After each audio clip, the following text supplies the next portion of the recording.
একটা বিপ্লব বিপ্লব, একটা যুদ্ধ যুদ্ধ, 71 এ ধরনের একটা আবহ চলছে রে ভাই। এটাই আমাদের আতঙ্কের জায়গা, এটাই আমাদের আশঙ্কার জায়গা। আমরা কোথায় যাব? আমরা কি উদ্বাস্তু শিবিরে যাব? অন্তত আমরা যাব না। আমি কিন্তু ওই টক শোতে বক্তা না, ইউটিউবার না। আমারও তো একটা স্ট্যান্ড আছে, আমার তো একটা নীতি আছে, বা আমার তো একটা পলিসি আছে, তাই না? আমার পলিসি হলো 1 নাম্বার, এরা হানাহানি করতে করতে যদি রাষ্ট্রটাকে মানে আমাদেরকে বিপদের মুখে ঠেলে দেয়, তাহলে আমরা নামতে বাধ্য হব। 2 নাম্বার, আসলে আমরা আল্লাহ ছাড়া কারো কাছে মাথা নত করবো না, মানে কারো আধিপত্য, কারো আনুগত্য, কারো ইবাদত আমরা করব না। এটা আমার সিদ্ধান্ত।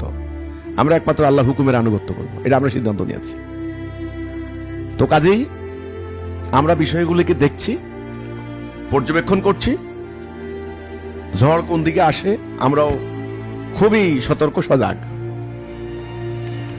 কিন্তু এই দোষাদোষী পাল্টি হামলা, এটা অধিকাংশই মনে করছি রাজনৈতিক বক্তব্য। এটা আসলেই কিন্তু বাস্তবতা কিনা সেটা আরো কিছুদিন পর দেখা যাবে। কিন্তু আমরা বাংলাদেশকে ইরাক, সিরিয়া, আফগানিস্তান হতে দেব না। 1, 2 আমরা উদ্বাস্তু শিবিরে যাব না। 3 আমাদের বাংলাদেশে মগেরা দখল করবে, মিয়ানমারের সৈন্যরা দখল করবে, ইন্ডিয়ার আধিপত্যবাদ দখল করবে, এটা হতে পারবে না। আবার এই দেশের ভিতরে তারা অপরাজনীতি করে এক সরকারকে ফালাইয়া আবার রেজিম চেঞ্জ করবে, বিপ্লবের নামে লুটপাট করবে, এটাও আস্তে আস্তে জনগণের সামনে ক্লিয়ার হয়ে যাবে।